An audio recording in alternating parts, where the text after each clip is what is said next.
আল্লাহর রহমত ও ছোট্ট আলীর শিক্ষা। ছোট্ট আলী খুব চঞ্চল ও কৌতূহলী বালক।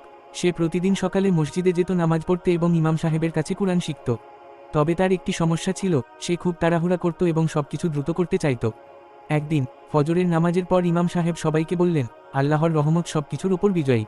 তিনি আমাদের জন্য যা নির্ধারণ করেন সেটাই আমাদের জন্য সর্বোত্তম। আলী শুনল, কিন্তু পুরোপুরি বুঝতে পারল না। একদিন আলী তার বাবার সঙ্গে বাজারে গেল। পথে একটি সুন্দর খেজুর গাছ দেখল, যার ডালে পাকা খেজুর ঝুলছিল।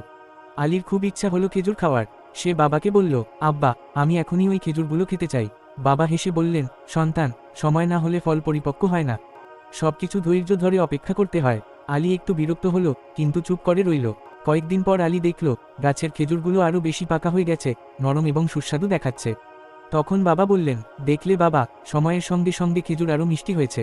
যদি তাড়াহুড়া করতে গিয়ে কাঁচা খেতে, তাহলে স্বাদও কম পেতে, শরীরের জন্যও ভালো হতো না। আলী তখন ইমাম সাহেবের কথার অর্থ বুঝতে পারল। আল্লাহর রহমতে সবকিছু সঠিক সময়ে ঘটে, আমাদের শুধু ধৈর্য ধরতে হয়। সে মনে মনে বলল, আজ থেকে আমি আর কখনো অস্থির হব না।